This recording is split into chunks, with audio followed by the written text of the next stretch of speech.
हा झाला, ते लोक आपल्याला काहीतरी करतील का. बट तुम्ही असे अनेक सक्सेस लोक पाहिलेत ज्यांचं खूप वेल सेटल आहे, त्यांना हिंदुत्वाशी जाती धर्माशी काही घेणं नाही. ते कारमधून चालत आणि अचानक त्यांची कार ॲक्सिडेंट झाला, ते पूर्ण फॅमिली मिली. आणि मुळात हे बोलायचे मला एक वाक्य मला ह्याच्यात ॲड करायचं आहे की 700 वर्ष मुघलांनी राज्य केले नाही. हा गैरसमज आहे की मुघलांनी 700 वर्ष राज्य केले. वाढदिवस म्हटलं की माझा सगळ्यात आवडता दिवस. म्हणजे मला आठवतं आहे की मी माझ्या घरी असायचो आणि माझ्या खाली असे एखाद्याचा कोणाचा वाढदिवस आहे तर मी बघायचो.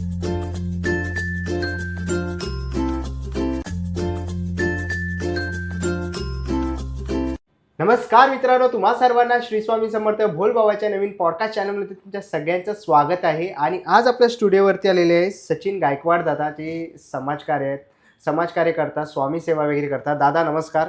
श्री स्वामी समर्थ. दादा, पहिलं तर तू वेळात वेळ काढून आपल्या बोलबाबा या पॉडकास्ट चॅनलवर आलास तर तुझे खूप खूप आभार. तुझा जन्म कुठे झाला? खरं तर माझा जन्म म्हणजे माझी जन्मभूमी ही मुंबई शिवडीकडची, आणि मग तिथेच माझं पूर्ण लाईफ हे झालं. ओके. तर माझा दुसरा प्रश्न दादा तुला आहे. मी बघतोय की तू पथनाट्य करतोस, तर स्ट्रीट प्ले, तर ह्याचा अर्थ काय आहे, म्हणजे नक्की काय असतं ते? मुळात म्हणजे पथनाट्य या विषयावरती ज्यावेळेस मी जायचो तर मला असं कळालं की ही जी लोकं आहेत ही थांबत नाहीत, ऐकत नाहीत. आणि मला असं वाटतं की वयाच्या 15व्या वर्षी ज्यावेळी मी घराच्या बाहेर जाऊन रस्त्यावरती उभं राहायचो, पोस्टर्स घेऊन उभं राहायचो, तर मला आठवतं की माझा एक पहिला पोस्टर्स होता की तंबाखू सेवन करून दुसऱ्याला त्रास देऊ नका. तर त्या पोस्टरवरती अनेकांनी मला भेटलं. त्यावेळेस सोशल मीडिया वगैरे काही नव्हतं, म्हणजे मी सांगेल की मोबाईलसुद्धा नव्हते, स्मार्टफोन. आणि त्यावेळेस मग त्यांनी माझे फोटोज वगैरे असं कोणी आलं तर माझं पहिलं महाराष्ट्र टाइम्सला माझा एक लेख आलेला आणि त्यात मी बोलून गेलेलो खूप काय. मला आठवतं ते जे फोटोग्राफर का ते होते दीपक तुर्भेकर त्यांचं नाव होतं. तर त्यांनी माझ्याबद्दल असं लिहिलेलं, वन मॅन आर्मी. आणि मग तिथून ती प्रसिद्धी मिळाली आणि मग तिथून मी पथनाट्याला सुरुवात केली. पथनाट्य करता करता मग मुंबई CST, दादर, लालबाग, गिरगाव, गोरेगाव अशा ठिकाणी जायचो. म्हणजे तिथं गर्दी तिथं जाऊन उभं राहायचो पोस्टर्स घेऊन. मग नाटक देखो नाटक. मग मला हळूहळू रुपारेल कॉलेजची, रुईया कॉलेजची मुलं ती जुळत गेली. जसा अमित होता, नायगावकर, परत असे बरेच माझे मित्र आहेत, हितेश होता, असे बरेच मुलांचं मला सोबत भेटलं त्यावेळेस. आणि मी पथनाट्य करायचो आणि खूप छान वाटायचं. म्हणजे आता तर सोशल मीडियामुळं माझा एकाच ठिकाणी उभं राहून माझा आवाज लाखो लोकांपर्यंत जायचा. त्यावेळेस एका ठिकाणावरून 200-300 लोकांमध्ये आवाज यायचा, पण त्याच्यामध्ये जोश असायचा, कारण की मी ग्राउंड लेवलला काम करायचो. तिकडे त्या ठिकाणी उभं राहून काम करायचो, लोक हकलायचे आणि मग दिवसभर त्या उन्हात उभं राहून पथनाट्य करायचो. पण आनंद ह्या गोष्टीचा वाटायचा, गर्व किंवा एक चॅलेंजिंग लाईफ होतं की मी एकटा करतोय, कोणी साथ देईल की नाही. पण खरंच लोक साथ द्यायला लागले, मोठ्या प्रमाणात लोक आले सोबत.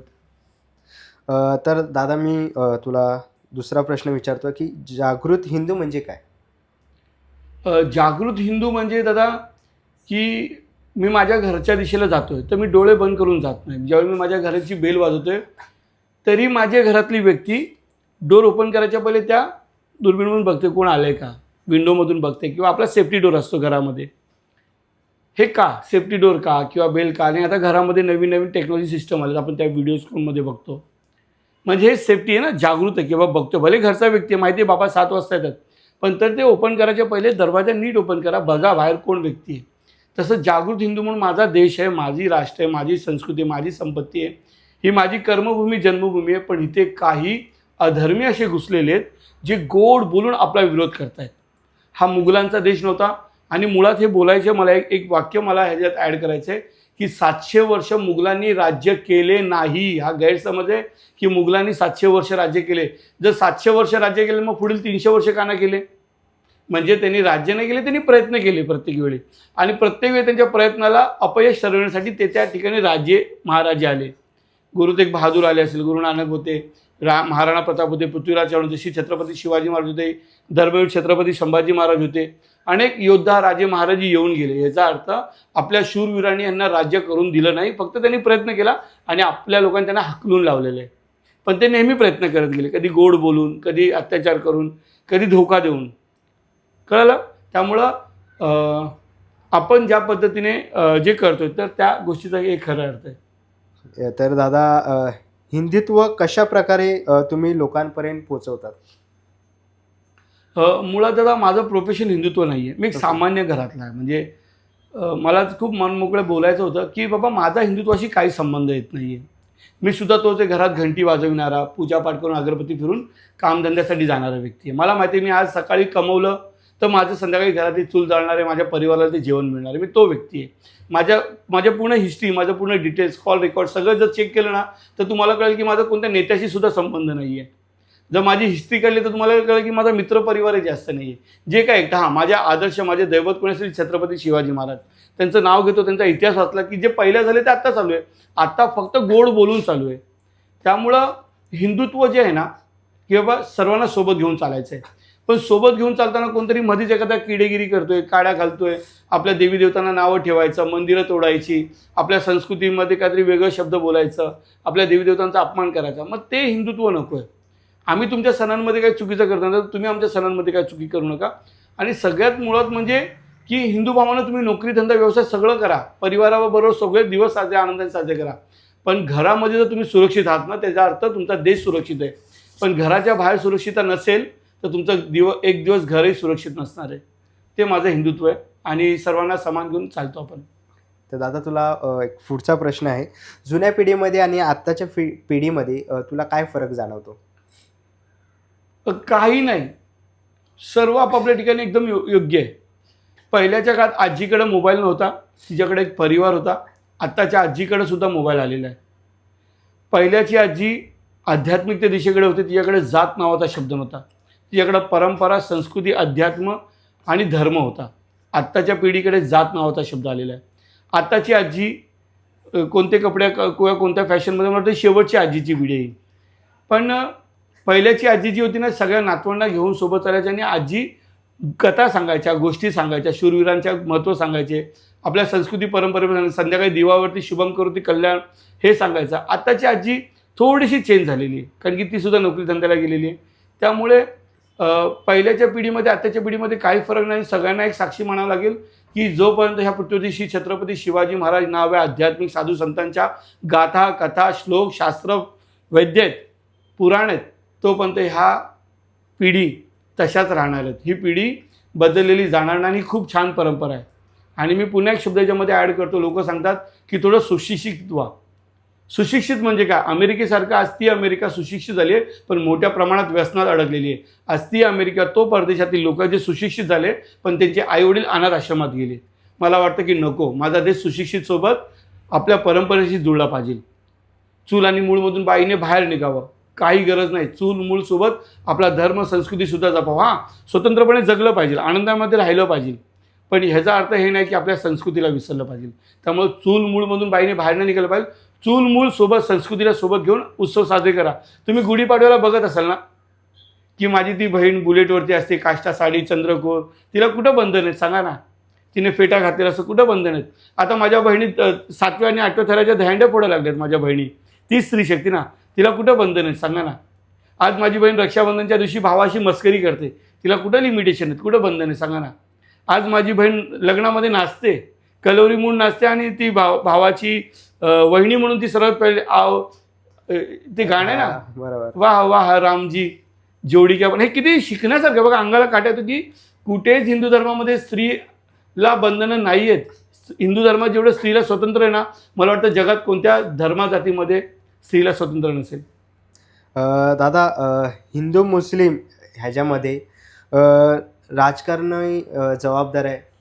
मुळात म्हणजे राजकारण्याने गेम केला आपल्याशी, त्या प्रत्येक हिंदूंच्या भावनेशी खेळले. एक वोट बँकसाठी, एक लोकसंख्येला बघून. तुम्ही मला सांगा की आजच्या काही दिवसापूर्वी, काही वर्षापूर्वी म्हणजे 50-60 वर्षापूर्वी भारताची फाळणी झाली. पाकिस्तान आपला होता हे लोकांना कळलं पाहिजे. पाकिस्तान आपला होता, बांगलादेश आपला होता. जसं बेडरूम किंवा किचन असतं ना, पण 2 भावाच्या भांडणामुळे आपण पाकिस्तान त्यांना देऊन टाकला, मुसलमानांना दिला त्या समाजाला. मग जातेवेळी आपण एक सांगितलं ना की बाबा तिथं आता तुम्ही तुमचा संसार बघा. तुम्हाला माहिती नसेल त्यावेळेसुद्धा असंख्य हिंदूंना जिवंत जाळलं गेलं, त्यांना मारलं गेलं. फाळणीच्या वेळेस पाकिस्तानमध्ये असलेला हिंदू तो भारतात येत होता, भारतातला मुसलमान तिकडे जात होता. मग हा जो गेलेला मुसलमान बाकीचे मुसलमान भारतात कसे काय? 1956ला भारतात मुसलमानांची लोकसंख्या 1 ते 2% होती. आज 2025 आणि 26 आहे. आज भारतामध्ये मुस्लिम बांधवांची लोकसंख्या किती? मी मुस्लिम बांधव बोलतोय कारण की माझी संस्कृती आणि परंपरा आहे. मग विचार करा, आज भारतामध्ये जर का आजच्या 50 ते 60 68 वर्षापूर्वी भारतामध्ये मुसलमानची लोकसंख्या फक्त 1 ते 2% होती. आज 23 ते 24 किंवा 15 ते 16% आली असेल कदाचित. बरोबर आहे. 2011 भारतीय जनगणने नियमानुसार आज 2025 झाले. 2011 पासून आता बोलत आपण किती वर्ष आले? 11, 9 ते 5. बरोबर आहे. 14 वर्षामध्ये किती लोकसंख्या वाढली असेल? ह्याचा अर्थ भारतीय राजकारण्यांनी खूप मोठा असा घोळ केला आहे, जिथे हिंदू आज अभिमानाने जगू शकत आहे. हिंदू राष्ट्र नाही आहे. जगामध्ये 68 ते 59 मुस्लिम राष्ट्र आहेत. बघा, मुसलमानांचे, ज्यांना आपण बोलतो ना हिंदू मुस्लिम बाय बाय, ह्या मुसलमानांचे 68 ते 59 मुस्लिम राष्ट्र आहेत हक्काने. ख्रिश्चनांचे असंख्य ईसाई राष्ट्र आहेत, पण हिंदूंचा एकही हिंदू राष्ट्र नाही आहे. का? इथं देव जन्मले, इथं साधू संत जन्मले, इथं अनेक पुरातन मंदिर आहेत, इकडची संस्कृती परंपरा आहे, सनातन वैदिक पुरातन आहेत, आणि मग इथं हिंदू राष्ट्र का नाही? हे राजकारण्यांनी खेळ खेळला आणि त्यात आपण बघतोय. दादा, मी बघितलं की तू सामाजिक कार्य करतोस. तर त्या सामाजिक कार्य करता करता भोजन कट्टा म्हणून एक तुझं स्वतःचं स्वयंपाकघर बोलू शकतो, किंवा तू किचन सर्व्हिसेस वगैरे करतो. तर भोजन कट्टा हे नाव तुला कसं सुचलं? खरं तर आई खूप छान जेवण बनवते. आईला म्हणजे बोलतात ना, ती जेवणामध्ये तिला सगळे प्रकार येतात. भारतातले प्रत्येक डिश तिला आवडतं. ती बघते, विचार करते, बनवत बसते. काही सांगा तिला. तिच्या हातामध्ये साक्षात अन्नपूर्णा माता, म्हणजे आम्ही स्वतः बघतो त्या गोष्टीतून. आणि गरिबी फार जवळून पाहिलेली आहे. आणि मी जॉबलेस होतो, जॉब करायचा होतो, आई जेवण छान बनवते. आणि जॉब मिळतच नव्हता मला. आम्ही ठाण्यामध्ये एका ठिकाणी राहायला होतो तेव्हा. आणि मग तेव्हा माझं असं डोक्यात, कारण की मी सोशल मीडिया मार्केटिंग, माझ्याकडे खूप जास्त नॉलेज होतं. बिझनेस कसा, प्रोडक्ट कसं लोकांसमोर आणायचं, कसं आपलं प्रेझेंटेशन पाहिजे, याचं नॉलेज खूप भरगोचचं, पण त्याचा यूज कसा करायचा. मग तेव्हा मी आईला म्हटलं की आई, तू एक काम करशील का? हे झोमॅटो स्विगी आत्ता आले, मी आजच्या 15 वर्षापूर्वीची गोष्ट सांगते, भोजन कट्टाची सुरुवात. तेव्हा मग आईला बोललो की तू जेवण बनव, मी लोकांपर्यंत देऊन येईल. मग आई बोलायची की जेवण कसं का देशील? तर मी असं आजूबाजूवाल्यांना सांगायचो. ट्रेनचे तर मी पॅम्पलेट वाचवतो स्टेशनला. आणि मग ते करता करता मार्केटिंग होत गेली, लोकांच्या ऑर्डर्स येत गेली. मी कट करूया शब्द. मी स्टेशनच्या ते जाऊन मी लोकांना ते टिफिन द्यायचो. आणि मग हे करता करता माझं जेवण पोचत जायचं. मग हळूहळू सोशल मीडियाला पण जास्त क्रेज झाला मार्केटमध्ये. मग सोशल मीडियासाठी मी डिझाईन्स बनवायचो चांगलं. आणि मग भोजन कट्टा नाव हे असंच मित्राने, आई वडिलांना सगळ्यांना विचारलं की भोजन आपल्याला द्यायचं, भोजन द्यायचं. मग एक काम केलं, भोजन वृक्ष, भोजन महावृक्ष अशी डोक्यात नाव आली. भोजन अड्डा नाव आलं. मग नंतर बोलू की नको एक मराठमोळं नाव पाहिजे. मी जर माझ्या भाषेला विसरलो नाही, मराठी माझं जीवकी प्राण. माझे असंख्य परप्रांतीय मित्र, मी सगळ्या राज्यात जातो. अनेक आता परिवार वाढला, मित्रपरिवार. पण त्यांनासुद्धा माहिती की सचिन गायकवाडने पैशासाठी सोशल मीडियावरती हिंदी भाषा वापरली नाही. सचिन गायकवाडने आजही त्याच्या भाषेमध्ये तो कार्यक्रम करतो. आजही जय महाराष्ट्र त्याचा पहिला शब्द असतो. आणि आजही तो माय मराठी भूमीला तो पहिला प्राधान्य देतो. आणि सगळ्यात पहिली गोष्ट म्हणजे भोजन कट्टा व्यवसाय हे मला दाखवायचं होतं की मराठी माणूस करू शकतो. आणि आज आमचा बिझनेस मोठ्या प्रमाणात. प्रश्न तुला हा असेल की मी खूप व्हिडिओमध्ये बघितले, रीलमध्ये बघितले की तू गांधी टोपी घालतोस. तर त्याच्या मागचं काही कारण वगैरे आहे? गांधी टोपी मुळात मला ही आवडते. आणि ही गांधी टोपी नाही आता, पुन्हा एकदा मी विनंती करेल की ही वारकरी टोपी आहे. गांधीजींचा जन्मतारीख पाहिला तर आत्ताच आहे. आणि वारकर ही सनातन वैदिक परंपरा आहे, म्हणजे आपले वारकरी बांधव जायचे वगैरे. आणि भारतामध्ये मुळात म्हणजे फेटा, टोपी किंवा डोक्यावरती काहीतरी घेणं ही परंपरा होती. का? तर वातावरणामध्ये उन्हाचा त्रास होऊ नये म्हणून शेतकरी वर्ग वगैरे असं जायचा. तर ही वारकरी टोपी मुळात. आणि दुसरी गोष्ट म्हणजे माझे बाबा हे वारकरी, ते आध्यात्मिक दिशेलाच. आम्ही मूळ हिंदू मातंग म्हणून आमची स्वतःची ओळख किंवा माझी जात बोललं तर मी हिंदू मातंग सांगतो. पण माझ्या समाजामध्ये, माझ्या जातीमध्ये कधी असं आध्यात्मिकच्या दिशेला कोण जातं. पण हां, माझं मूळ सांगायचं तुम्हाला एक सांगता येईल की मातंग ऋषी होऊन गेलेत. मी त्या वंशातलं आहे. मातंग ऋषी म्हणजे आमची परंपरा वेगळी, पण कोणी सांगितलंच नाही, त्यामुळे एक भलत्याच दिशेला जात राहिले. तर माझे बाबा घालायचे. आणि मग मला पण थोडासा हेअरफॉल झालेला, तर ती केसाला पण आधी मी ती टोपी घालायचो. आणि मग त्यापासून ती सवय झाली. आणि ती आजपर्यंत मग लोकांनी त्या चेहऱ्यात पसंत केलं मला. दादा, मी बघितलं की तू अनेक आता हे हिंदू जनजागृती करतोयस. तर ह्याच्यामध्ये तू कसा वळलास? अनुभवाचे बोल ना, मी बघतोय ना. म्हणजे काय माहिती, मी आभार पण मानेल. हिंदू जनजागृती समिती ही संस्था आहे, त्यांचे मी पुस्तक वाचायचो. नरेंद्र महाराज त्यांचे मी पुस्तक वाचायचो. आसाराम बापू, तर त्यांचा मी एक विषय वाचलेला. तर तो विषय मला खूप पटला. म्हणजे मी जिथं राहायचो शिवडीमध्ये, त्या चाळीमध्ये ते प्रकार दिसत होते. बाजूला काही जाती धर्मातले लोक यायचे, त्यांच्या घरी प्रार्थना करायचे. तर ते मला नाही आवडायचं. मी बोलायचो अरे आपण महाराष्ट्रीयन तुम्ही हे का करता, हे मी तेव्हाची गोष्ट सांगते. आणि मग तेव्हा हे सगळ्या साधू संतांचे सत्संग प्रवचन मी टी व्हीवरती किंवा कॅसेटवरती ऐकायचो त्यावेळेस. मग ते माझ्या डोक्यात फिट गेलं आणि बस हळूहळू. आणि माझे आदर्श म्हणजे हिंदू हृदय सम्राट बाळासाहेब ठाकरे आणि दिघे साहेबांचं, म्हणजे मी त्यांचं नावावरूनच हे सगळं करतो. म्हणजे आजही त्यांना वाचलं तर मग मी 100 जणांना, जर जिहादी असेल त्या 100 जणांना आपण एकटा भारी पडू शकतो. जर बाळासाहेबांचा फोटो कुठे दिसला तर माझी एक वेगळीच एनर्जी असते. आणि मुंबईत तर मी जे काय करतोय तर बाळासाहेबांचं नाव असलं की मग मला भीती वाटत नाही काहीच. बाळासाहेब ठाकरे. तर दादा, माझा पुढचा प्रश्न असेल की हे तू आता सामाजिक कार्य करतो आहेस, लव जिहाद वगैरे झालं, तर कधी तुला असे धमकीचे कॉल वगैरे आले आहेत किंवा त्याच्या म्हणजे तुझ्या फॅमिलीला काही त्रास वगैरे त्यापासून? सगळ्यात पहिली गोष्ट आपलं माइंडसेट असतो एकदम लाईफमध्ये. छत्रपती शिवाजी महाराज, छत्रपती संभाजी महाराजांना सुद्धा माहिती होतं, महाराणा प्रतापांना सुद्धा माहिती होतं हा झाला ते लोक आपल्याला काहीतरी करतील का. बट तुम्ही असे अनेक सक्सेस लोक पाहिलेत ज्यांचं खूप वेल सेटल आहे, त्यांना हिंदुत्वाशी जाती धर्माशी काही घेणं नाही. ते कारमधून चालत आणि अचानक त्यांची कार ॲक्सिडेंट झाला, ते पूर्ण फॅमिली मिली. आपण अहमदाबाद लंडन फ्लाईटचं पाहिलं, ती पूर्ण फ्लाईट जळाली, मेले ते लोक. असे अनेक एक्झाम्पल पाहिले ज्यांना कुठं जाती धर्माशी काही घेणं नाही, त्यांचा मृत्यू झालेला आहे. मग मला वाटतं जर का मृत्यूचे काही कारणं नसतील, मृत्यू कधी येऊ शकतो, तर माझा थोडा वेळ, माझा शब्द, माझं शरीर, माझे विचार, माझी बुद्धी देव देश धर्म संस्कृतीसाठी का नाही. मग नंतर तिथं कोणाची कॉल येऊन द्या, कोणाच्या धमक्या येऊन द्या, तर मला आले, मला मेसेजच्या माध्यमातून, फोनच्या माध्यमातून आले. बट बोलतात ना, जो भुकता वो काटता नाही आहे. माझ्याबरोबर तसंच झालं आजपर्यंत. मला भुकत गेले पण कोणी चावलं नाही. ज्यांनी चावलं आहे मला माहिती आहे त्यांची काय परिस्थिती झालेली आहे. अशा अनेक एक्झाम्पल आहेत, जर ते ऐकत असेल त्यांनाही कळेल की ह्याला चावू नये. मी आजही सांगतो की चावायचा प्रयत्न करू नका, कारण की सचिन गायकवाड आता एवढूसा राहिलेला नाही. हां, एवढूसाच आहे, मी खूप सामान्य आहे, एक सामान्य कुटुंबातला. पण तुम्ही तुमचा वेळ वाया घालू नका. तुम्ही ज्या दिवशी चावाल पण किंवा माझ्या कुटुंबावरती पण सुद्धा तुम्ही असं एक केलं तर मला माहिती आहे की काय ती सिस्टम काम करते आपली. एकटा नाही आता सचिन गायकवाड. दादा, तू हे जे कार्य करतोयस तर मग घरच्यांचा ह्या कार्यासाठी किंवा तू कसा पाठिंबा आहे तुला? विरोध, पूर्ण विरोध.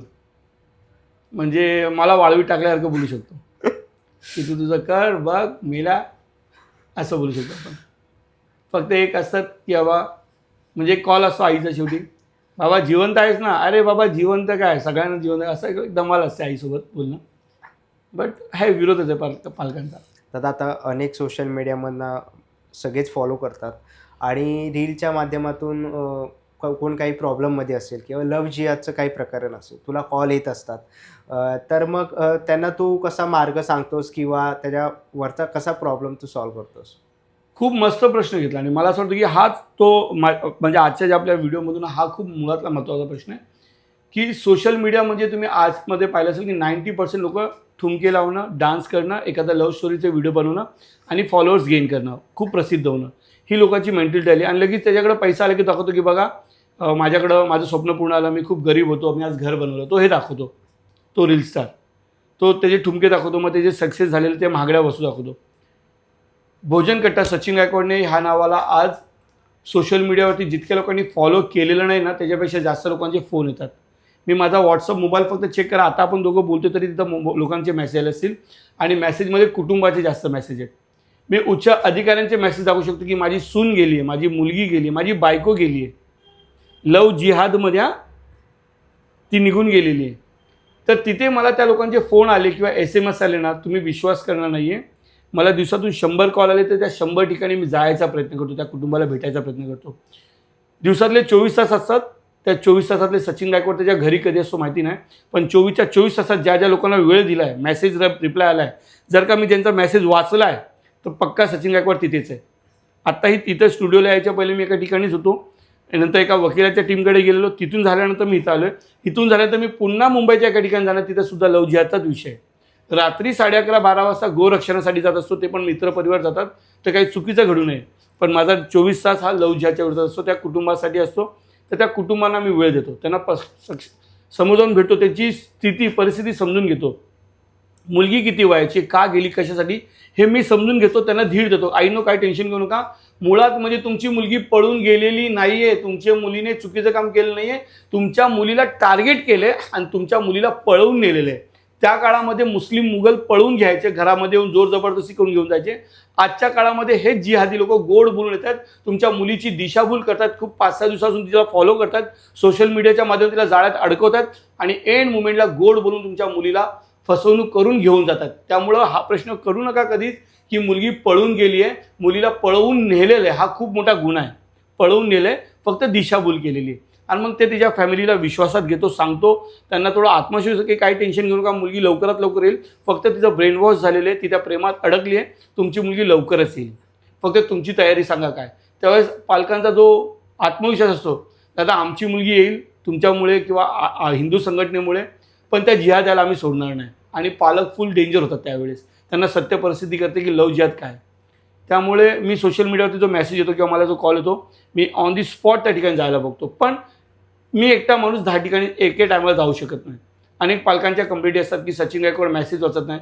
लिटरली तुम्ही बघू शकता, माझा फोन ज्यावेळी खायला तुम्हाला कळलं की इंस्टाला मला एकाच दिवशी 150 ते 200 मेसेज असतात. हजारो मेसेज वेगळे असतात, खाल्लं काय, पिलं काय, जेवलं काय. त्या हजारोमध्ये एखादा मेसेज असतो की अरे ज्यादा हुशार बनताय काय. एखादा मला खोटं बोलणारा पण असतो. एखादी मुलगी लिहिते हाय नाईस लुकिंग, मला कधी ही दिशाभूल करते. त्याच्यामध्ये एक जण बोलतो की सचिनजी खूप छान. मी कोणावरती विश्वास ठेवू आणि मी कोणाच्या घरी डायरेक्ट येऊ शकत नाही, मी कोणाचे डायरेक्ट कॉल अटेंड करू शकत नाही. पण तुम्हाला एक सांगावं लागेल की दादा हा शब्द ना तुम्ही नक्कीच एडिट करा, कट करून चांगला प्रेझेंट करा की भारतातला, महाराष्ट्रातला, मुंबईतला नाही, भारतातला पहिला व्यक्ती सचिन गायकवाड आहे जो सोशल मीडियावरती काही कारण नसताना, काही बॅकग्राऊंड सपोर्ट नसताना पण आजही सोशल मीडियावरती स्वतःचा मोबाईल नंबर त्याने शेअर केलेला आहे. प्रत्येक व्हिडिओच्या मागे त्यांनी लिहिलं की लव जिहाद किंवा कोणत्याही धार्मिक विषय सुद्धा. माझ्याकडे बॅकग्राऊंड काय नाही, पण मी लिहून टाकलं आहे माझा नंबर. मला माहिती नंतर कसं काय सेटिंग करायचे, पण मी आहे, मी धर्मासाठी लढणार, मी लव जिहादसाठी तुमच्या परिवारासोबत आहे. मी छाती टोकून सांगतो. आणि स्वामींची कृपा अशी, भगवंताची कृपा अशी, गुरूंची कृपा अशी की आपण त्या कार्यात, त्या क्षेत्रामध्ये जिथे जातो लव जिहादमध्ये, तिथं आपण फतेह करतो, आपण जिंकून येतो. एक अशी मुलगी नाही, मला द्या माझी रेकॉर्ड काढा की लव जिहादमध्ये गेला आणि ती मुलगी परत आली नाही आहे. आपण आणतो मुस्लिम एरिया असं, त्या एरियात जाऊन त्या मुलीला घेऊन आलेलो आहे. फक्त ते टेक्निक आहे, ती पद्धत आहे, भगवंताची कृपा, आपण ते करतोय. दादा बघतोय आता लव जिहाद तर झालाच, पण तुला असे कधी कॉल आले आहेत का जे हिंदूंचे की दादा माझी बायको दुसऱ्याबरोबर पळून गेली आहे, आमचं लग्न झालं आहे, तिने दुसरं लग्न केलं आहे, ह्याच्यामधनं काय मार्ग आहे का, असे काय कधी तुला कॉल वगैरे आलेत? हो, म्हणजे मी तुम्हाला आता कॉल दाखवून, मी तुमच्याशी येताना ट्रेनमध्ये तो दिवशी झालो होता. पुण्याची व्यक्ती आहे, म्हणजे नाव न घेता बरं, आणि एक चांगलं गव्हर्नमेंट सर्वंट आहे ते, आणि 2 विषय आहेत एकाच दिवशीचे. तर त्या व्यक्तीचं सेम असं, तर जिमला जाते त्याची वाईफ, आणि तिथं तो ट्रेनर होता, ती ओळख झाली त्याची. मग आता त्या व्यक्तीचं आहे की आता मला सपोर्ट कर, मी पुढं नाही येऊ शकत आहे. आणि साहजिक लग्न आलं आहे, त्याला एक छोटीशी 7 वर्षाची मुलगी आहे. मी म्हटलं ना की बाई मुलगी ही जिहाद्यांच्या जाळ्यात स्वतः जात ना, तिला अडकवलं जातं. हां, चुकतं थोडं कुठंतरी की आपण कोणत्या व्यक्तीशी बोलतो, थोडंसं लांब झालेलं बरं. आपण ठरवतो ना कोणत्या हॉटेलमध्ये जेवायचं, कोणत्या हॉटेलमध्ये नाही जेवायचं. मग आपण ठरवायचं कोणत्या जिहादीशी बोलायचं, नाही बोलायचं. मुळात म्हणजे जिहादीशी बोलायचंच नाही. तर अशा बऱ्याच खूप दुःख वाटतं, म्हणजे मला नाही बोलता येते की ते जाळ्यात अडकवतात. तर दादा आता आपण बघितलं की सर्वजण कामाच्या गडबडीत दिवसभर पळत असतात, व्यस्त असतात, आणि एकीकडे मी बघितलं की तू स्वतः समाजकार्याला झोकून दिले आहेस, रात्रीचा गोसेवा करतोस, गोशाळेत असतोस. तसंच मग तुझं जे घरचं आर्थिक म्हणजे तुझा आर्थिक व्यवहार आहे किंवा जे काही प्रत्येक माणसाला 2 वेळेचं जेवणासाठी पैसे लागतात, तर मग त्याचं कसं नियोजन असतं पूर्ण? म्हणजे हे खूप खऱ्या अर्थाने हे हिंदूंना, प्रत्येक हिंदूंना हा प्रश्न मनात पडला पाहिजे. आता आपण बघतो ना, ईसाई मिशनरी धर्मांतरण करतात, तर त्यांची जी टीम आहे ना, पास्टर, फादर, ब्रदर वगैरे त्यांची टीम असते, नन, तर त्या लोकांना सांगतात की तुम्ही धर्मप्रचाराला जावा, हिंदूंना किंवा ज्यांना पण तुम्ही धर्मांतरण करा, आम्ही तुम्हाला फंडिंग करू. शब्द बघा काय बोलतो, फंडिंग. हा फंडिंग ना प्रत्येक जाती धर्मामध्ये, हिंदू धर्मामध्ये हा नाही आहे. तो करतो ना, त्याने करत राहावं, त्याला खायचं त्याने करत राहावं, तू करत राहा. मी पण लोकांकडून अपेक्षा नाही ठेवली आहे. कधी कधी काही संपर्कात त्यांना सांगतो की बाबा उद्या मला पुण्याला जायचं, जरा तू मदत करू शकतात का. तर अशा लोकांना मी स्वतः आता म्हणजे आता सांगू शकतो की मी धर्मसेवकासोबत मी भिकारीसुद्धा झालेलो आहे, म्हणजे अक्षरशः भिक्षा मागतोय. हां, म्हणजे मला आवडेल बोलायला, म्हणजे मी लपू कशाला. कदाचित माझ्या परिवाराला हा शब्द ऐकून खूप त्रास होईल, बोलणंही अवघड जाईल, पण मी सांगतो की मी धर्मासाठी उघडपणे रस्त्यावर आलो तर मी उघडपणे बोलू शकतो. पण नाही, हिंदू कुटुंबाचा, हिंदू परिवारांचा मला सपोर्ट नाही आहे. मी त्यांना अक्षरशः बोलतो की बाबा मला थोडं सहकार्य करा, कारण की मला प्रवास असतो सर्व ठिकाणी. मग ते नाही होतं, त्यामुळे मग मला माझ्या भोजन कट्ट्यातून माझे जे लाडू आहेत, आमचे जे बिझनेस ते लाडू विकतो, त्याच्यातून जे काय पैसे जे मला माझ्या घरी द्यायचे तर त्याच्यातले पैसे मी वाचवतो. आणि ह्याला सगळ्यात मोठी गोष्ट काय माहिती आहे की माझ्या कॉलेज लाईफमध्ये मी एकदम स्टाईलमध्ये राहायचो, फॅशनमध्ये राहायचो. मला कपडे म्हणजे साधा कपड्याला एखादा डाग पडलं तरी मी नाही घालायचो. आज मी एक एक कपडे 2-2 दिवस घालतो. माझे शूज साधे, किंवा मला आता ते सोडून दिलं ती. आता वैराग्य जीवन लाईफ जगतो मी एकदम मस्त. तर फॅशन लाईफ गेली, कपडे, आणि सगळ्यात मोठी गोष्ट व्यसन नाही कसलं. म्हणजे मला हिंदूंना लाज वाटेल या गोष्टीसाठी की तुमचा भाऊ कधी कधी वडापाव खातो दिवसभर. मी हे सांगायला मला लाज वाटणार नाही. माझ्या बॅगेमध्ये पाण्याची बॉटल असते, मी ते पाणी नळामध्ये भरतो. तुम्हाला दाखवताना वेगळं दिसतं, पण रिॲलिटी त्या प्रत्येक हिंदूंची, माझी नाही. जे धर्मसेवा करतात ना, साधं नाही आहे जीवन. हिंदू पुढे येत आणि आम्हाला अपेक्षाही नाही त्या हिंदूंची की कुणी आम्हाला मदत करावं. पण हिंदूने तुमच्यासाठी लाजिरवाणी गोष्ट की तुम्ही तुमचं महागडं घर बनवता, तुम्ही सण जोरात साजरे करता, तुम्ही मंदिरामध्ये दानपेटीमध्ये मोठी देणगी करता, करा. तुम्हाला त्याचा विरोध नाही, तो तुमचा वैयक्तिक प्रश्न आहे. पण तुमच्या धर्माला वाचवण्यासाठी, कारण की लक्षात ठेवा, धर्म सुरक्षित आहे तर तुमचं घर सुरक्षित आहे, तुमचं कुटुंब सुरक्षित आहे. हे तुम्हाला शब्द लिहून ठेवावा लागेल. जर तुमचा धर्म सुरक्षित आहे, विचार करायचा तुमचा धर्म संपला, कोणी अधर्मी आला, तुम्हाला शिवाजी महाराजांनी का लढले? शाहिस्ते खान, अफजल खानाला का त्याची बोटं छाटली? का त्याचा कोतळा काढला अफजल खानचा? जर त्याचा नाही कोतळा काढला तर तो माझा काढायला, आणि माझा काढल्यानंतर मी मेल्यानंतर माझ्या धर्माला, माझ्या समाजाला, माझ्या गावाला संपवून टाकेल. शिवाजी महाराजांना एवढं मोठं ते धाडस घेऊन धर्मासाठी लढावं लागलं, आणि त्याचं साधं उदाहरण म्हणजे छत्रपती धर्मवीर छत्रपती संभाजी महाराज. ते धर्मासाठी लढता लढता त्यांना कसे 40 दिवस यातना दिला ह्याच मुघलांनी. मग धर्म प्रथम का? कारण की धर्म सुरक्षित आहे तर तुमचं घर, गाव, शहर, तुमचं राष्ट्र सुरक्षित आहे. राखे राखे साह्य मार सके नको आहे, की भगवंताची, त्या गुरूंची कृपा, स्वामींची कृपा की आम्ही कोणाची अपेक्षा करताना कार्यही चालले आणि खूप वेगाने चालले. दादा, तू सामाजिक कार्य करतोस, तसंच स्वामी सेवा, जसं टाटा हॉस्पिटल येथे तू अन्नदान सेवा करतोस, तर मग ही संकल्पना तुला कशी सुचली? मी बोललो ना की पुन्हा एकदा ते खूप दादांनी जे पॉईंट निवडलेत, खूप अनेक पॉडकास्टमध्ये गेले, पण हे पॉईंट आजपर्यंतच्या पॉडकास्टमध्ये कोणी सिलेक्ट नाही केले. खूप छान विषय घेतला तुम्ही. की मी ना लहानपणापासून क्रिएटिव्ह माइंडवाला, मला असं वाटायचं काहीतरी करत राहायचं लाईफमध्ये. आणि मस्तीमध्ये पण बोलू ना, कोणी हात नाही पकडू शकत, एवढं कॉमेडी, एवढी मस्ती, पथनाट्य करणारा व्यक्ती मी. पण जेवणाची ना भूक ह्याची जाण मला लय जवळ नाही. जेवण काय ना ते मला विचारा. मी भारतातल्या सगळ्यात महागड्या हॉटेलमध्ये जेवलेलो आहे, आणि भारतातल्या सगळ्यात रस्त्यावरती फेकलेलं जेवण आहे. म्हणजे तुम्हाला ते अननस कापलेलं आहे ना, मी हे पथनाट्यामध्ये मी आणि माझ्यासोबतच्या मित्रांनी खाल्लेलं आहे. मी त्या मित्राच कुठेच मला माहिती नाही, संपर्कात आहेत 2-3 जणं, पण ह्या व्हिडिओच्या ह्या शब्दाने त्यांना कळेल की आम्ही अननस कापल्यानंतर माहिती मुंबईमध्ये अननस कापतात अशा ते फेकतात तिथे साईडला, ते उतरून आम्ही खाल्लेलं आहे. तर ती जी सेवा आहे ना, अन्नदान सेवा, ती करणं गरजेचं वाटलं. कारण की करोडपती घरातलं नाही ना, माझ्या वहिनीला त्रास होता, त्यावेळेस टाटा कॅन्सर हॉस्पिटलला जाणं होतं, मुंबईला जायचं. त्यावेळेस जेवणाचं आम्ही बघायचो की तिकडं जे पेशंट असायचे ना, त्या पेशंटला जेवण नाही मिळायचं. तर आम्ही मित्रांनीच सुरू केलेला व्यवसाय, मित्रांनी सुरू केलेलं हे अन्नपूर्ण सेवा. कारण की भोजनकट्टा आमचा अन्नदान चालतं. तर भोजनकट्टामध्ये आमच्या हॉटेलमध्ये आजही लिहिलेलं आहे की आज पैसे नाही तर उद्या आठवणीने द्या, पण आज उपाशी राहू नका. मग भोजनकट्टामध्ये जेवण बनायचं. मग मी सांगायचं आहे की आपल्याकडे सोमवारी काही ऑर्डर नाही आहेत, तर हे जेवण आपण मुंबईला घेऊन जाऊया का? तर मी माझ्या राहत्या ठिकाणी ठाण्यावरून जेवण घेऊन जायचो गरम गरम मुंबईच्या टाटा कॅन्सर हॉस्पिटलला, आणि मग तिथं ते जेवण द्यायचो आम्ही. मग हे जेवण देता देता आज मी प्रवीणदादा बनसोडे, हरीश आंधळे ह्या लोकांचे आभार मानेन. स्वामी समर्थच्या कृपेने ते आले स्वामी सेवेतून. ठाण्याची स्वामी सेवा टीम आहे, मुंबईचे हरीश आंधळे आणि बाकीचे त्यांचे सहकारी. आता मी तिथे सेवेला नाही गेलो, ते तिकडे सेवा चालू आहे. तुम्हाला आनंद वाटेल, तिकडे बोर्डवरती तुम्ही भोजनकट्टा नाव वाचत असाल, पण तिथं आज माझे स्वामी सेवक, स्वामी बांधव ते करतात. आज तिथे 1000 लोक जेवण जेवत आहेत अन्नदानामध्ये. आणि ते जेवण तुम्ही महाराष्ट्रात नाही, भारतात कोणत्या अन्नदानमध्ये असं जेवण असेल का सांगा? का बोलतो मी? एकदा कोणी देत असेल असं जेवण? 365 दिवस, म्हणजे हप्त्यातला प्रत्येक शनिवार, आणि कधी कधी आम्ही गुरुवारही घेतो, कधी कधी एखाद्याचा वाढदिवस असेल तर तेव्हाही घेतो. आणि हे अन्नदान सेवा तिथे असतं. 1000 लोक रोज जेवतात. त्याच्यामध्ये त्यांना आपण कपडेही देतो. जेवण पंचपक्वान, साधं नाही, आणि पोट भरून. असं नाही की एकदा घेतलं नाही, तुम्हाला पोट भरून जेवण मिळतंय. रांगा लागतात तिथं टाटा कॅन्सर पेशंटच्या. का? कारण की ह्या टाटा कॅन्सर हॉस्पिटलच्या इथं महाराष्ट्राच्या बाहेरून पेशंट येतात, त्यांचे नातेवाईक येतात. पेशंटला हॉस्पिटलमधून जेवण भेटते, पण पेशंटच्या नातेवाईकाला जेवण भेटत नाही आहे. आणि नातेवाईकाचे जे हाल होतात, कारण की जो आपल्या पेशंटच्या बाजूला सोबत नातेवाईक म्हणून आहे, तो जॉबला कुठे जाणार आहे? मग त्याच्याकडे पैसे व्यवस्था कुठे? मग तो बिचाराची हालत, मग त्यासाठी सेवा चालू केली. आणि मी पुन्हा म्हणतो की नाही, स्वामी सेवकांचे आभार की आज तिथं अन्नदान सेवा आजही सुरू आहे. 4 वर्ष आले ती सेवा अजूनही खंडित नाही आहे. दादा, तू ही जी अन्नदान सेवा करतो तर त्याला आर्थिक मदत मिळते का? हो, आता जसं मुंबईच्या परळच्या इथं अन्नदान सेवा चालू आहे, तर तिथे अनेक जसं आम्ही व्हिडिओ बनवत गेलो, व्हिडिओमधून आम्हाला जसं प्रवीणदादा बनसोडे जॉईन झाले, हरीश आंधळे पोलीस डिपार्टमेंटमध्ये ते जॉईन झाले आणि सेवा अजूनही सुरळीत चालू आहे. मग तसं आमच्या सेवेला आता तसं हरीश आंधळे जे आहेत, प्रवीण बनसोडे, त्यांच्या संपर्कातल्या लोकांनी येऊन अन्नदान सेवेला मदत करायला सुरू केली. माझ्या संपर्कात कोणी लोक आहेत, आता समजा मी परळच्या इथं जात नाही जास्त, तर माझे सहकारी तिथं सुरू आहे अन्नदान सेवा. मग मी कुठे सेवा करतो, तर मी आदिवासी पाड्यांमध्ये सेवा करतो अन्नदानाची.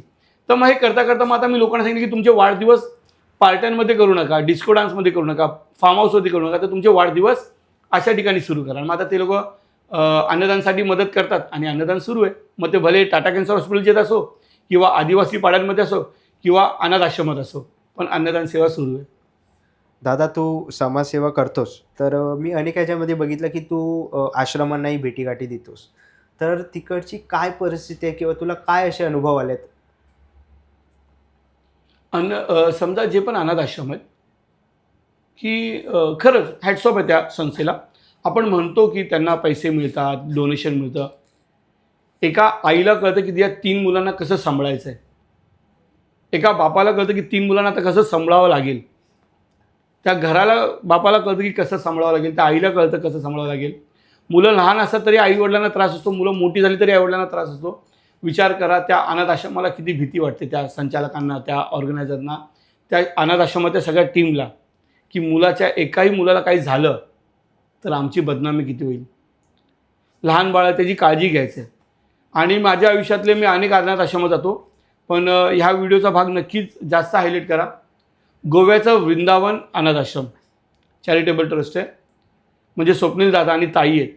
आज एक 100 मुलांची मायमाऊली येते. त्या मुलांना इतकी काळजी घेतात ना, ते शब्दात सांगू शकत नाही. एका लेकरासारखं 100 मुलांचं रोज सकाळी उठणं, त्यांना आंघोळ घालणं, त्यांना शाळेत सोडणं, त्यांना घेऊन येणं, दुपारचा नाश्ता, रात्रीचं जेवण, परत झोपवणं, त्यांना लागले का त्यांना विचारणं, त्यांची काळजी घेणं. आणि तेच स्वप्नील दादा तिकडे गोव्यामध्ये, आणि स्वप्नाली ताई धोत्रे हे बदलापूरमध्ये एक अनाथ आश्रम आहे, चिंतामणी दिघे अनाथ आश्रम आहे लहान मुलांचं. त्या साईसुद्धा असंच काळजी घेत आहेत. म्हणजे प्रणाम आहे. आज आपल्या चालू कार्यक्रमात त्यांची आठवण आली मला की दादा ताई, तुम्ही ज्या पद्धतीने लहान मुलांची काळजी घेताय ना, ह्याला शब्द नाही आहेत. आणि त्या आश्रमात मी जाऊन भेट देतो. अशा अनेक आश्रमात जातो. मला निगेटिव्ह नाही सांगायचं आहे, कारण की बरेच जण निगेटिव्ह विचार करतात की त्यांना फंड येतो. अरे फंड गरजेचं आहे ना त्या अनाथ आश्रमाला, त्या मुलांचं हे करायचं आहे. बाकी तो नंतरचा प्रश्न आहे, चिटिंग होते की नाही ते देवाला माहिती आहे. पण मी जे डोळ्याने पाहिलं आहे की चिटिंग होत नाही. अनेक अनाथ आश्रमामध्ये मदतीची गरज आहे, आणि जिथं चुकं होत असेल तर तिथं नक्कीच लोकांनी ते समोर मांडावं. ओके, तर दादा, तू आज सामाजिक कार्य वगैरे करतोयस, तर तुझा जन्मदिवस तू कसा साजरा करतोस? वाढदिवस म्हटलं की माझा सगळ्यात आवडता दिवस. म्हणजे मला आठवतं आहे की मी माझ्या घरी असायचो, आणि माझ्या खाली असे एखाद्याचा कोणाचा वाढदिवस आहे तर मी बघायचो, अरे बापरे, लोक त्यांना वाढदिवसाला किती शुभेच्छा करतायत. किंवा एखाद्याचा स्टेजवरती बघायचो, अरे काय गर्दी असते वाढदिवसाला, नेत्यांचं आणि कॉमन पीपलचं असंच काहीतरी. पण मला आवडतो वाढदिवस म्हटलं की आवडतो. मग एक वेळ असा होता की असा फोन बघायचा, साला कोणी मेसेज पण केला नाही आपल्याला, कोणाचा कॉलही नाही आहे, अशी एक वेळ होती. आणि आज बघतो की म्हणजे मला सांगावं लागतं की घरी कोणी येऊ नका. म्हणजे आपण कोणी, मी बोललो ना की मी एक सामान्य व्यक्ती आहे, आणि मला सामान्य खूप राहायला आवडेल. बोलतात ना बिग थिंग, बिग सक्सेस वगैरे, काय नाही, खोटं आहे. तू जिथे ना तिथे मस्त राहा राजासारखा. आईच्या हाताची बनवलेली ती चपाती भाजी तुला ना एखाद्या महागड्या हॉटेलपेक्षा चांगली लागली पाहिजे. आणि तो वाढदिवस असतो ना त्यावेळेस अनेकांचे फोन SMS येतात, अनेक जण मला भेटवस्तू देतात. खूप आवडतं मला. आणि मी बोललो ना की मी तो शौकीन आहे, मला आवडतं की मला शुभेच्छा द्यावं, कारण की तो दिवस माझा आवडता आणि स्वतःचा दिवस आहे. आता फक्त फरक बदलला की आता लोक मोठ्या प्रमाणात ओळखायला लागले. मग कॉल SMS करतात, अनेक जण भेटायला येतात. पहिला शेजारचाही ओळखत नव्हता, आता राजकीय मोठे नेते ओळखायला लागले, ते कॉल करतात. काही मोठे अधिकारी वर्ग जे फोन करतात. खूप बरं वाटतं. माझ्यासारख्या एका छोट्या व्यक्तीला, एक सामान्य व्यक्तीला तुम्ही एवढं प्रेम देताय वाढदिवसानिमित्त. आणि विनंती करेल की पुढच्या वाढदिवसाला जर मी असेल तरी मी हीच अपेक्षा ठेवेल की मला फोन आणि SMS नक्की करा. आवडता दिवस आहे तो. दादा, तुला आता मी शेवटचा एक प्रश्न विचारेन की तू समाजकार्य करतोयस, सर्व गोसेवा वगैरे करतोय, तर समाजासाठी तू असं काय सांगशील, एखादा मेसेज? मी ह्याला दोन्ही अँगलने सांगेल. की समाजानं आता जागृत राहावं. तुमचा कुटुंब सुरक्षित नाही आहे, तुम्ही स्वतः सुरक्षित नाही आहे, तुमची मुलगी तुमची लेक सुरक्षित नाही आहे. अनेक रुग्णालयामध्ये पण घोळ चालू आहे, दिशाभूल केली जाते. शालेय संस्था ह्यासुद्धा शिक्षणाच्या नावाखाली मोठं बाजार मांडत आहेत. जिथे आपण जी फळं भाजी घेतो आहे त्यांनासुद्धा केमिकल मिश्रित आहे. आपण प्रवासामध्ये सुद्धा सुरक्षित नाही आहोत. आपल्या बाजूला कोण राहतं हे सुद्धा आपल्याला माहिती नाही, त्याची काळजी घेत नाही आहे. मी आणि माझा सुखी परिवार बोलता बोलता अनेक सुखी परिवार राख झाल्या. मी आणि माझा आनंदित परिवार म्हणून अनेक परिवार आज दुःखात जगत आहेत. मी आणि माझा मस्त राजासारखा जगणारा परिवार आज भिकाऱ्यासारखा जगतो आहे. त्यामुळे त्या समाजाला विनंती आहे की जागृत होऊन राहा, लोकांच्या मदतीसाठी पुढे या. पण कोणाला मदत करतो तो विचार करा, का मदत करतोय, कशासाठी मदत करतोय याची पहिला मनाला जाण होऊन द्या. निस्वार्थ भाव आजच्या काही वर्षापूर्वी ठीक वाटत होता, निस्वार्थ भाव आज नाही आहे. सचिन गायकवाड जे काय करतो ते प्रॅक्टिकली करतोय. मी कोणाला जर 1 रुपया देतोय तर त्याचा मी हिशोब ठेवतो की मी ह्याला का देतो, ह्याच्यानंतर काय रिटर्न येईल. कारण की ह्या हाताने दिलेलं ह्या हाताला समजलं नाही पाहिजे, ही आध्यात्मिक भावना आहे. पण आज ज्याला दिलेत तो ह्या देशविरोधीसाठी तर ते पैसे वापरणार नाही आहे. आज अनेक खोटारडे असे दिशाभूल करणारे आपण ज्यांना दान देतोय ट्रेनमध्ये किंवा रस्त्यावरती, ती एक टीम काम करते. आपण गरीब म्हणून त्यांना मदत करतोय, पण आपण दिलेला पैसा कुठे जातोय आपल्याला माहिती आहे का? आज बॉम्ब ब्लास्ट होतात, आज अतिरेकी हल्ले होतात, ही त्यांची तर टीम नाही आहे ना, त्याला म्हणतात टेरर फंडिंग. त्यामुळं समाजामध्ये राहिल्यानंतर जागरूक नागरिक म्हणून राहणं आपल्याला गरजेचं आहे. आपल्या समाजात, आपल्या देशावरती, आपल्या राष्ट्रावरती आपलं प्रेम पाहिजे. आणि माझं प्रेम माझ्या राष्ट्रावरती आहे, माझ्या धर्मावरती, माझ्या संस्कृतीबद्दल आहे. हे आपल्याला प्रत्येकाला वैयक्तिक अधिकाराने अधिकाराने जगलं पाहिजे. तर खूप सुंदर असे विचार सचिन दादांनी मांडले आणि वेळात वेळ काढून दादा आपल्या पॉडकास्टवरती आले. तर आपल्या बोलबावाच्या पॉडकास्टवर आपण अनेक मान्यवरांना बोलवतो आणि कोणाचंही मन दुखेल असं आपलं काही याच्याबद्दल हेतू नसेल. जर कोणाचं मन दुखवलं असेल तर त्याबद्दल दिलगिरी व्यक्त करतो. आणि तुम्हालाही जर आपल्या बोलबावा या पॉडकास्ट चॅनलवरती यायचं असेल तर व्हिडिओच्या खाली मी गुगल फॉर्मची लिंक देतो आहे, इंस्टाग्राम ID देतो आहे. तर नक्कीच तुम्ही तिकडे जाऊन मला DM करू शकतात आणि लवकरच आपली भेट आपल्या बोलबावा या पॉडकास्ट चॅनलवरती होईल. लवकरच भेटू पुन्हा एका अशा नवीन व्हिडिओमध्ये. आणि आजचा व्हिडिओ इथपर्यंत. तर दादा धन्यवाद, खूप छान वाटलं. आणि मी बोल भावा ह्या चॅनलबद्दल एकच सांगेल की भविष्यात आपल्याला विनंती करावी लागेल की आम्ही तुमच्या स्टुडिओला कधी येऊ, आमची पण एक स्टोरी घ्या. असे अनेक सेलिब्रिटी तुम्हाला बोलतील. कारण की मी आल्यानंतर पाहिलं की बंधूंचा स्वभाव किंवा बंधूंना जे करायचं आहे, ड्रीम खूप मोठे, स्वप्न खूप मोठे त्यांचं आणि ते करून दाखवत आहेत. पण एक ॲटिट्यूड मला तुमचा खूप आवडला की माझी झोपडी माझ्यासाठी महालासारखी आहे. तुम्ही तर आलात, या बोला. पण माझ्या झोपडीबद्दल मला गर्व आहे, घमंड आहे, अहंकार पण बोलू शकतो याला की माझी झोपडी ही महालासारखी आहे. अनेकांचे स्टुडिओ वेगळे असतात. पण भाऊ मी एक पाहिलं तुमच्याशी बोलताना तुम्हाला कुठेच अनकम्फर्टेबल वाटलं नाही. बऱ्याच लोकांना अनकम्फर्टेबल वाटतं की समोरचा व्यक्ती आला नाही. खूप मस्त आहे. तुम्ही जे प्रश्न मांडले किंवा अनेक मी तुमचे पॉडकास्ट पाहिले, अनेक व्हिडिओ पाहिले, प्रत्येकाला खूप छान पद्धतीने तुम्ही समजून ते प्रेझेंटेशन केलेलं आहे. आणि नक्कीच बोल भावा हे माझ्यासाठी खूप आठवणीत राहणारा शब्द आहे आणि ती टीम पण आणि तुम्हीसुद्धा की तुम्ही खूप छान काम करता. अशा विषयांना अशा व्यासपीठावरती तुम्ही आणताय लोकांपर्यंत पोहोचण्यासाठी. ह्याला तुम्हाला खरंच प्रणाम आहे मनापासून. धन्यवाद दादा.